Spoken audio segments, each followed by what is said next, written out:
예, 오늘 요한계시록 6장입니다. 뒤에 프린터물 좀 놔드렸는데요. 보시면서 참고하시면 되겠습니다.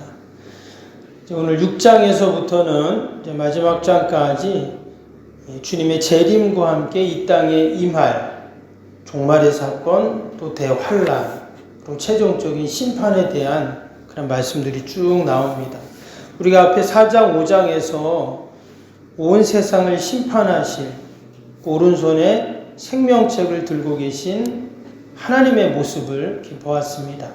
그 이제 5장에서는 그 생명책을 받아가지고 이제 봉인을 아무도 뗄 수가 없는데 그 봉인을 띄시고 그 생명책에 기록된 대로 심판하시는 예수님의 모습을 우리가 또 보았죠. 오늘 6장에서 보는 이제 실질적인 그 심판과 세상의 종말의 내용들이 쭉 나오게 됩니다. 그래서 요한계시록에 나오는 이 재앙을 가르쳐서 3대 7중 재앙이다 이렇게 말합니다. 3대 7중 재앙. 그 내용이 그 도표를 한번 보시면 프린터물을 보시면 세 가지의 재앙이 나오죠. 7인 재앙, 7 나팔 재앙, 또 7 대접 재앙이 이렇게 나오게 됩니다. 근데 보니까 각 재앙마다 몇 가지씩 나와요? 7가지씩 이렇게 나오게 되죠. 7인 재앙도 오늘 6장에 나오는데 7가지가 쭉 나옵니다. 나팔 재앙도 7가지, 또 대접 재앙도 7가지. 그래서 마지막 16장까지 이렇게 쭉 이렇게 나오게 되는데요. 근데 보면은 이게 뭔가 이렇게 분리되어 있지 않고 7인 재앙 나올 때 첫 번째 나팔 재앙이 나오고 또 7 나팔 재앙이 나올 때 첫 번째 7 대접 재앙이 나오고 이게 다 연결이 되어 있습니다. 상호 연관성이 있다는 그런 말이죠. 점진적으로 그리고 또 이 재앙과 심판이 이루어지는 것들을 보게 됩니다. 그러니까 이제 갈수록 약간 좀 이렇게 좀 이 심판과 재앙이 조금 더 너무 강해진다고 할까요? 그런 내용으로 쭉 이렇게 연결이 되어 있습니다. 근데 우리가 이 말씀들을 읽을 때 한 가지 생각해 볼 것이 있어요. 그것은 뭐냐면 왜 우리가 이 요한계시록을 읽어야 하는가라는 겁니다. 왜 우리가 이것을 읽어야 하는가? 지금 요한계시록이 지금 이 심판에 대한 마지막 때 있을 일에 대한 내용이라고 했잖아요. 그럼 우리가 이것을 읽으면서 이제 마지막 때 이런 재앙이 심판이 있을 거니까 내가 잘 준비해야 되겠다. 이런 생각을 우리가 할 수가 있죠. 당연히 그런 의미도 있습니다. 근데 또 한 가지가 있는데 그게 뭐냐면 우리가 앞에 1장에서 5장까지 읽을 때 아주 중요한 것이 나왔어요. 그것이 뭐냐면 다른 신약 성경에는 이제 나오지 않는, 발견할 수 없는 특징이 이제 요한계시록에 있는데 그게 뭐냐면 예수님을 찬양하는 내용입니다. 그것도 그냥 찬양하는 게 아니라 어마어마한 거대한 그런 천군 천사, 온 우주 만물, 피조물들이 장엄하게 우리 예수님을 찬양하고 경배하는 그런 내용이 나오죠. 사실 예수님이 태어나실 때도 그 베들레헴 마구간에 태어날 때도 천군 천사들이 찬양을 했죠. 근데 그것은 간단하게 나왔어요. 예수님이 십자가를 지시려고 예루살렘 입성할 때도 그 예루살렘 사람들이 예수님을 환호하고 찬양했죠. 호산나 호산나 하면서. 근데 그것도 사실 간단하게 나와 있어요. 그런데 우리가 앞에서 보았던 그 내용들을 보면 어마어마한 그 찬양을 하는 모습을 봅니다. 그 영적인 존재들, 천사들이겠죠. 그리고 땅의 모든 피조물들이 그 하나님의 어린 양을 찬양하고 경배하는 내용들이 앞에 4장, 5장에서 계속 그 이야기를 하고 있습니다. 그럼 복음서에서 그런 게 없잖아요. 그렇죠? 그래서 이 요한계시록을 우리가 읽으면서 그 찬양의 중심이 바로 예수님이신데 이 땅의 모든 것들이 이 마지막 때가 되면 예수님을 찬양하고 경배한다라는 겁니다. 동일하게 우리가 이 요한계시록을 읽으면서 이런 마지막 때 무서운 재앙과 심판이 있네 하면서 두려워하는 그런 책이 아니라 지난번에도 말씀드린 것처럼 당시에 이 요한계시록을 읽었던 초대교회 성도들의 심정으로 우리가 읽어야 돼요. 그들은 온갖 핍박과 환난과 어려움 가운데 이 요한계시록을 읽으면서 어땠다고요? 위로를 받았다 했잖아요. 은혜를 받고 또 그 마지막 때 온 세상을 심판하시고 승리하시는 주님을 바라보면서 그들이 그 신앙과 또 맡겨진 사명들을 넉넉히 감당하는 그 모습들을 생각하면서 우리도 이 요한계시록을 읽을 때 우리의 삶의 중심에 누가 계세요? 예수님이 계셔야 할 줄로 믿습니다. 그리고 어떤 상황 속에서도 주님을 찬양하고 경배하는 그러한 저와 여러분이 되시기를 축복합니다. 오늘 6장에서는 우리 프린터물 보신 것처럼 또 말씀 읽은 것처럼 첫 번째 재앙이 나옵니다. 그 재앙이 뭐라고요? 7인 재앙입니다. 그래서 여기 보면 1절을 보세요. 어떻게 시작이 됩니까? 내가 봄에 어린 양이 예수님을 말합니다. 7인 중에 하나를 떼시는데 그랬어요. 그 생명책에 딱 봉인이 되어 있는데 이제 그 생명책 안에는 뭐가 있겠어요? 이 세상에 그동안 밝혀지지 않은 모든 비밀들이 다 적혀 있겠죠. 여러분 거기에 저와 여러분들의 이름도 있을 줄 믿습니다. 네, 별로 안 믿으시나? 여러분 그 생명책에 저와 여러분들의 이름이 기록이 되어 있어요. 성경에 이렇게 나오잖아요. 그뿐만 아니라 그 생명책에 우리가 이 땅에서 우리가 살아왔던 모든 삶의 기록들이 여러분 그 안에 다 기록이 되어 있습니다. 이게 참 신비한 거죠. 야, 어떻게 그게 다 기록이 되어 있냐? 무슨 컴퓨터도 아니고 거기에 뭐가 다 기록이 되어 있나? 사실 우리의 지식과 우리의 경험으로는 다 이해할 수 없습니다. 우리가 요한계시록을 계속 읽으면서 느끼는 건 뭐냐면 참 신비하다 하는 거예요. 신비하다. 어떻게 이런 일이 있을 수 있고 뭐 지진이 난다, 기근이 있다, 전쟁이 있다 뭐 이런 건 좀 이해가 되는데 오늘 6장에서 읽은 것처럼 여기 보니까 네 생물이 지금 나오죠. 근데 앞에 4장에서도 이 네 생물은 나왔어요. 첫째 생물은 사자 같고 둘째 생물은 송아지 같고 셋째 생물은 사람의 얼굴 같고 넷째 생물은 날아가는 독수리 같고. 근데 이 네 생물들이 지금 어떻게 해요? 6개 날개를 갖고 있어요. 그리고 그 몸에는 막 눈이 안팎으로 가득하다고 했습니다. 여러분 한번 상상을 해보세요. 날개가 지금 6개 달리고 뭐 몸에 막 눈이 한두 개도 아니고 막 수십 개 눈이 달려있는 거예요.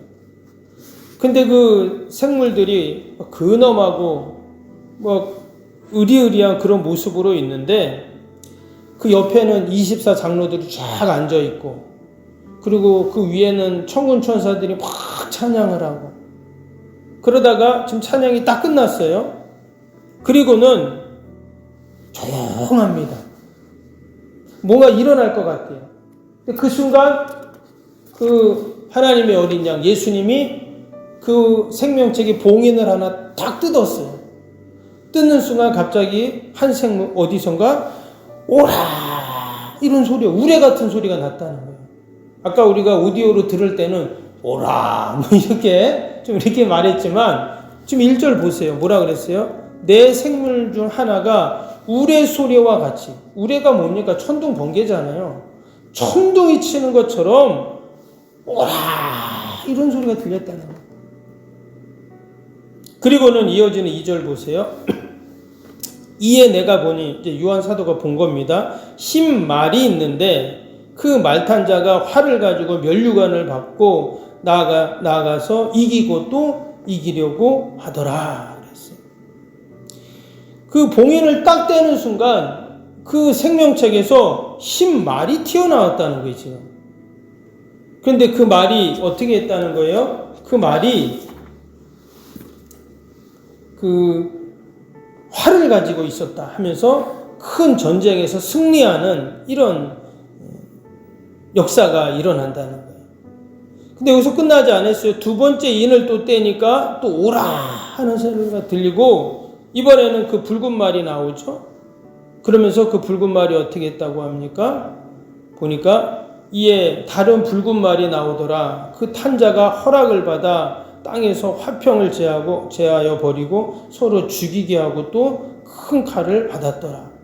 이번에는 붉은 말을 탄 자가 또 그 생명체에서 튀어나왔어요. 그리고는 큰 칼을 가지고 막 휘두르는 또 이런 모습이 나옵니다. 또 5절 보세요. 또 셋째 인을 뜨니까 또 셋째 생물이 오라 또 외쳤어요. 그랬더니 이번에 또 검은 말이 튀어나옵니다. 근데 그 검은 말은 보니까 손에 저울을 가지고 있어요. 그 저울을 가지고 있다는 것은 경량을 측정하겠다 이거죠. 우리의 선악의 정량을 측정하든 어떻게 하든 그런 일을 한다는 거예요. 마지막 7째에 있는 7절이죠. 또 딱 떼니까 오라는 또 음성이 또 나요. 이번에는 청황색말을 탄 자가 탁 튀어나옵니다. 그 탄 자 이름이 사망이라 그랬어요. 그래서 지금 이 생명책의 봉인을 하나하나 뛸 때마다 이런 일들이 지금 계속 일어나고 있습니다. 또 9절에 보면 5째 인을 띄고 12절에 보면 6째 인 띄고 계속 막 여러 가지 일들이 일어나죠. 6째 인 뛸 때는 어떤 일이 일어났다 그랬어요. 12절에 한번 보세요. 내가 보니 6째 인을 떼실 때에 큰 지진이 나며 해가 검은 털로 짠 상복같이 검어지고 달은 온통 피같이 되며. 여러분 한번 생각해 보세요. 갑자기 하늘에 있던 하늘이 그 태양이요 까만 태양이 됐습니다. 상상이 되세요? 지금 이런 일들이 막 일어난다는 거예요. 무시무시한 일인 거죠.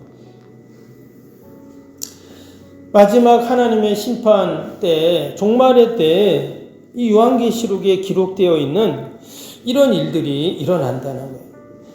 이걸 또 한편으로는 이제 학자들이 해석을 할 때 이것은 하나의 비유다. 이것은 하나의 상징이지 실제 뭐 어디서 말이 튀어나오고 뭐 이게 가능한 일이냐 이렇게 해석하는 사람들도 있습니다.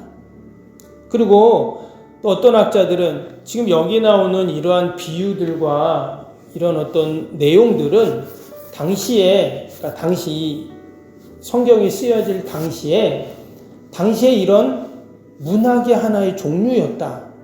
그러니까 여러분 성경이 쓰여질 당시에 성경이라는 책만 있었던 게 아니겠죠? 다른 많은 책들이 있었을 거 아니에요. 고대 문서들이. 그때 이러한 여러 가지 표현들을 이렇게 사용하는 그런 어떤 하나의 문학적인 기법이고 방법이었다. 이렇게 해석하는 학자들도 있습니다. 그런데 우리가 이 말씀을 읽을 때 그냥 단순히 비유인가 보다 이게 아니라 여러분 지금 이게 무슨 말씀이에요? 하나님의 말씀이잖아요. 그래서 우리가 하나님의 말씀을 다 이해할 수는 없지만 분명히 하나님께서 요한 사도를 통해서 당시의 성도들에게 그리고 지금 저와 여러분들에게 여러분 하시는 말씀인 줄로 믿습니다. 그래서 우리가 다 해석을 할 수는 없지만 근데 이것을 이단들은 어떻게 해요? 자기들 마음대로 해석을 하는 거예요. 예를 들어서 신말을 탄 자가 누구냐? 몰라요 누군지. 근데 뭐라 그래요? 그게 나다 그러면서 여러분 신천지 같은 경우는 그렇게 하잖아요. 그 이만희가 이 신말이 자기라는 거예요. 그러면서 여기서 신말이니까 하얀색 말이잖아요. 그래서 나올 때 보면 하얀 양복을 입고 나와요. 희한하게 이단들은 꼭 하얀 양복을 입고 나오더라고요. 그쵸? 예, 한 번씩 이 TV나 이런 데 나오는 거 보면 하얀 양복을 입고 그게 나오는 것을 봐요. 지난번에 그 이재록 씨인가요? 이재록 씨는 감옥에 가가지고 보니까 죽었더라고요. 근데 그 사람도 보면 아주 안 좋은 나쁜 짓을 해가지고 이제 감옥에 갔잖아요. 근데 보면은 하얀 옷을 입고 이렇게 나와가지고 항상 이렇게 하는 것을 봤는데 감옥에 갔는데 거기서 지난번에 보니까 죽었다고 이렇게 이제 뉴스에 나오던데 참 희한하죠? 여기에 나오는 신말을 자기라고 이렇게 이야기하니 그 말도 안 되는 그런 얘기를 하는 거예요. 또 어떤 학자들은 이 네 말을 해서 세상에 4개 열강이다 그래요. 그래서 흰말은 영국, 붉은 말은 소련, 그리고 검은 말은 미국, 그리고 청황색 말은 불란서, 이렇게 해석을 하는 그런 사람들도 있습니다. 또 어떤 분은 이 신말이 적그리스도다 이렇게도 말해요. 그리고 또 어떤 학자들은 여기서 말하는 신말이 바로 그리스도다 이렇게도 말을 합니다. 근데 또 이게 다 안 맞는 말이 뭐냐면, 생각해보면 여러분 지금 그 생명책의 봉인을 누가 띄었어요? 예수님이 띄었잖아요. 근데 예수님이 띄었는데 그 생명책 안에서 흰말이 튀어나왔는데 그게 예수님이다. 이게 안 맞는 말이잖아요. 그리고 또 어떤 사람은 적그리스도, 그러니까 신말이 원래 사단인데 가장을 했다는 거예요. 신말로. 이런 다양한 해석들이 이 요한계시록에 있습니다. 그래서 이제 이것을 듣는 성도들은 어때요? 사실 이렇게 헷갈리겠죠. 그래서 우리가 이 말씀들을 읽을 때 이게 맞다 저게 맞다 우리가 그렇게 헷갈릴 필요 없이 그냥 말씀을 말씀대로 읽으면 됩니다. 그리고 이게 뭐지? 잘 이해가 안 되는 것은 그냥 내가 이해되는 부분까지만 그것을 해석을 하면 된다라는 거예요. 앞에 보면 이 사도 요한이 1장에 보면 성령의 감동으로 성령의 인도하심을 받아서 천상의 소리를 듣고 천상의 모습을 보거든요. 그러니까 이것도 사도 요한이 이성적으로 이것을 이해해서 이 말씀을 기록한 게 아니었어요. 그렇죠? 여러분 성령의 그 감동을 받은 게 이성적입니까? 그렇지 않거든요. 그래서 우리도 이 요한계시록 읽을 때 누구를 의지하면 될까요? 성령님 의지하면 됩니다. 그러면 성령님께서 우리에게 들려주시는 그런 영적인 지혜가 있고 분명히 은혜가 있을 줄로 믿습니다. 무엇보다 마지막 때에 있을 이 어마어마한 대환란과 종말의 사건들, 이 재앙과 심판의 모습들을 우리가 기억하면서 우리가 이 땅에서 늘 그 마지막 때를 준비하는 자. 근데 그 준비한다는 것은 다른 것이 아니라 앞에 4장 5장에서 나온 것처럼 그 하나님의 어린 양을 찬양하고 경배하고 이 땅의 모든 피조물들이 하나님을 찬양하는데 심지어 저 들풀도 저 바닷가의 수많은 자갈들도 우리는 알 수 없지만 그 파도가 칠 때마다 그 소리가 나잖아요. 그게 하나님을 찬양하는 거죠. 내가 다 이해해야 그것이 맞다 틀리다가 아니라 어떠한 방법을 통해서도 세상의 모든 피조물들은 하나님을 찬양합니다. 그래서 우리가 오늘도 오직 하나님 찬양하고 경배하는 그런 복된 하루가 되시기를 주님의 이름으로 축복합니다. 우리 월요일 기도 함께 할까요? 주일 기도 함께 할까요? 1번부터 15번까지 기도입니다. 하나님과의 친밀함이 더욱 넘치며 주님의 뜻을 통찰하게 하옵소서. 아멘. 건축이 진행되는 동안 날마다 샘솟는 하늘의 은혜로 채워 주옵소서. 아멘. 영역과 리더십 건강을 더하사 교회 건축을 은혜롭게 섬기게 하옵소서. 아멘. 신령한 생명의 양식을 공급함으로 성도들의 영혼이 부흥하게 하옵소서. 아멘. 건축을 위하여 맡겨진 소임을 더욱 충성스럽게 감당하게 하옵소서. 아멘. 영적으로 충만하여 하나님의 은혜가 날마다 샘솟듯 넘쳐나게 하옵소서. 아멘. 앞장서서 섬기시는 장로님들의 가정과 자녀와 사업에 복을 더하여 주옵소서. 아멘. 모든 중직자들이 마음을 모으고 정성을 모아 성전을 짓게 하옵소서. 아멘. 건축위원장과 건축위원들에게 지혜와 지식의 영으로 충만케 하옵소서. 아멘. 하나님의 마음을 알고 하나님의 영광에 합당한 성전으로 세우게 하옵소서. 아멘. 모든 성도들이 건축위원이라는 주인의식을 가지고 기도에 힘쓰게 하옵소서. 아멘. 고역원들이 말씀의 꼴을 풍성히 먹도록 먼저 은혜를 경험하게 하옵소서. 아멘. 교회의 영광을 위해 맡겨진 사명을 기도함으로 감당하게 하옵소서. 아멘. 평신도 지도자들이 굳은 일이나 힘든 일에 앞장서 섬기게 하옵소서. 아멘. 한 마음으로 주님의 비전을 보게 하시고 믿음으로 승리케 하옵소서.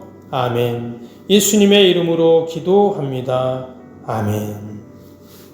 사랑과 은혜가 충만하신 하나님 아버지, 이제 요한계시록 6장에서부터 이제 16장까지 본격적인 마지막 때, 종말의 때 심판과 재앙의 말씀들이 기록되어 있습니다. 하나님, 우리가 이 말씀을 읽으면서 우리가 다 이해할 수는 없지만 이 신비스러운 마지막 때의 일들을 우리가 믿음으로 보게 하시고 우리가 마지막 때를 잘 준비하는 성도가 되게 하시고 또 그 마지막 때를 생각하면서 늘 하나님 찬양하고 경배하는 저희들이 되게 하여 주옵소서. 하나님, 귀한 새벽에도 또 이렇게 많은 기도의 제목을 가지고 나왔습니다. 나라 민족과 교회와 이웃과 또 우리 사랑하는 자녀들, 또 우리 연약한 육신, 하나님 내 힘으로 할 수 없는 인생의 문제들 다 하나님께 올려드릴 때 하나님 들으시고 선하게 인도하여 주옵소서. 오늘도 거룩한 날 주의 전을 찾는 모든 발걸음들 복되게 하시고 강단에서 나에게 주시는 생명의 능력의 말씀을 받아 그 말씀 붙잡고 늘 이 땅에서 승리하는 저희들이 되게 하여 주옵소서. 오늘도 멀리 출타 있는 우리 성도들, 자녀들, 또 아버지 우리 환우들 하나님 다 돌보시고 날마다 하나님의 은혜가 충만케 하여 주옵소서. 아버지, 오늘도 우리 요한 계신 어르신들, 또 특별히 우리 연로하신 어르신들 주의 전 출입하는데 불편함 없도록 늘 붙잡아 주시고 올 한해 하나님이신 약속의 말씀 꼭 붙잡고 아버지, 우리 온 영과 혼과 육이 강건해지는 은혜가 날마다 있게 하여 주옵소서. 기도에는 이런 종류가 날 수 없다 하셨사오니 오늘도 우리가 함께 새벽에 기도할 때 우리의 모든 기도의 제목 하나님 들으시고 신실하게 응답하여 주시옵소서. 예수님의 이름으로 기도하옵나이다. 아멘. 하늘에 계신 우리 아버지, 아버지의 이름을 거룩하게 하시며 아버지의 나라가 오게 하시며 아버지의 뜻이 하늘에서와 같이 땅에서도 이루어지게 하소서.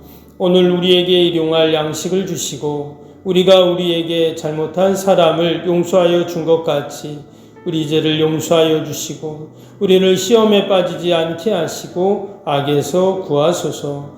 나라와 권능과 영광이 영원히 아버지의 것입니다. 아멘.